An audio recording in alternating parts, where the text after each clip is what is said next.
Hi everyone, my name is Mahanvi Sharma. Welcome to my channel. I know I have been very inconsistent here. Guys, I have been planning to change the content of this channel. As much as I love making these videos, I also absolutely love making videos which are related to some skincare, beauty, clothing, some fun challenges because I know I can do it and I absolutely enjoy. So I don't know what you think about this change, but थोड़ा सा दिमाग में चल रहा है, थोड़ा सा मैं सोच रही हूँ. Let me know what you think about it. But yeah let's talk about today's video. So today I am going to talk about myths people have about Canada. Now जब लोग कनाडा के बारे में सोचते हैं तो बहुत सारे चीज़ें दिमाग में स्ट्राइक करती हैं एंड कुछ मिसकंसेप्शंस होते हैं, कुछ मिथ्स होते हैं. सो मैंने सोचा कि let's like talk about it and yeah, let's get started. So let's talk about number one myth which people have about Canada, which is very common, which is about winters. लोगों को लगता है कि कनाडा में हमेशा ठंड होती है, हमेशा स्नो पड़ती रहती है, हमेशा माइनस में टेम्परेचर रहता है और यहाँ पे तो गर्मियाँ होती ही नहीं है, जो कि एक बहुत बड़ा मिसकंसेप्शन है गाइस. यहाँ पे ऑल द सीजन्स लोग एक्सपीरियंस करते हैं, from winter, summer, spring, fall, हर तरह का सीज़न यहाँ पे लोग एक्सपीरियंस करते हैं गाइस. ऐसा नहीं है कि सिर्फ सर्दियाँ पड़ती रहती हैं, ठंडी पड़ती रहती है और आप अपने अच्छे अच्छे ब्यूटीफुल ड्रेसेस एंड कपड़े पहन के बाहर नहीं जा सकते हो. It's absolutely a myth. Okay, in fact अभी मई, जून, जुलाई, अगस्त का जो अभी आने वाले हैं ये मंथ्स, इसमें वेदर 25, 26, 27 इतना रहता है, आराम से रहता है. तो आप आराम से यहाँ पे समर्स इंजॉय करते हो. तो यहाँ पे चारों सीज़न होती हैं, ये बात अलग है. विंटर्स थोड़ा लंबी होती हैं बट इसका मतलब ये नहीं है कि आप बाकी सीजन्स जो हैं वो इन्जॉय नहीं कर सकते हो. ऑल्सो इसी के साथ साथ एक अलग मिसकंसेप्शन जुड़ा हुआ है. लोगों को लगता है कि यहाँ पे ठंड इतनी पड़ती है कि आप सर्वाइव नहीं कर सकते हो. Now let me tell you one thing. अगर आप मुझे इंस्टाग्राम पे फॉलो करते हो, आपने देखा होगा कि कई बार इतनी ठंड होती है, माइनस में टेम्परेचर होता है बट मैंने हाफ स्लीव के टॉप पहने होते हैं. वो कैसे? क्योंकि गाइस यहाँ पे जितने भी बिल्डिंग्स, रूम्स, मॉल्स, जितनी भी ऐसी चीज़ें हैं जो एनक्लोज्ड हैं, they have central heating system in their and उस वजह से हमेशा वार्म रहता है. आप, ये मेरा रूम है, I am in this top, बाहर 5 to 6 डिग्री टेम्परेचर है but I am okay, I am chill because central heating system की वजह से अंदर इतना वार्म रहता है कि आपको मोटे मोटे कपड़े पहनने की ज़रूरत नहीं है. इनफैक्ट आपके ऑफिसेज, आपके मॉल्स, कोई भी बिल्डिंग जो एनक्लोज बिल्डिंग है, every thing has central heating system, जिस वजह से हमेशा वार्म रहता है. In fact your buses, your trains, everything. So survive करना पॉसिबल बिल्कुल है गाइस. जब आप ओपन एयर में हो, जब आपके ऊपर सिर्फ आसमान है, ऐसी जगह पे आपको ठंड लग सकती है. बट अगर आप किसी भी बिल्डिंग के अंदर हो, ट्रेन या बसेस में भी हो, हमेशा वार्म रहेगा. आपको मोटे कपड़े, जैकेट ये सब पहनने की ज़रूरत नहीं है, नो मैटर बाहर माइनस में टेम्परेचर क्यों ना हो. सो ये मिसकंसेप्शन मुझे क्लियर करना था that you can enjoy every season here. So let's talk about the second myth which is very funny. लोगों को लगता है कि कनाडा की कैपिटल है Toronto, which is not true. I know Toronto is very popular among immigrants and जितने भी immigrants आते हैं उनके दिमाग में टोरंटो होता है. बट गाइस, टोरंटो कैपिटल नहीं है कनाडा की. कनाडा की कैपिटल है ऑटवा.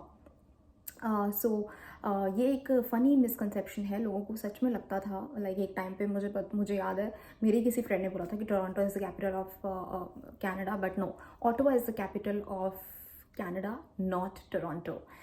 थर्ड मिसकंसेप्शन भी थोड़ा सा अलग है, about free health care. So लोगों को लगता है कि कनाडा में हेल्थ केयर फ्री है, which is true. I will not say it is not true, it is absolutely true. But कुछ चीज़ें हैं गाइस जो फ्री नहीं है. Dental care is not free. अगर आपको अपने दांतों का कोई भी चेकअप, कुछ भी कराना है अपने टीथ से related, that is not free. Eyes, अगर आपको अपने आइज़ के लिए आपको स्पेक्टिकल्स लेनी है, आपको आइज़ का चेकअप कराना है, this is not free. Medicine अगर आपको लेनी है, दैट इज़ नॉट फ्री. सो ये 3 चीज़ें हैं जो आपके फ्री हेल्थ केयर में नहीं आती है गाइस. फ्री है अगर आप कोई ऑपरेशन कराना चाहते हो, आप कोई सर्जरी करानी है, आपको चेकअप कराना है, that is absolutely free. But dental, eyes, medicine, these are not free. But you know what the good thing is?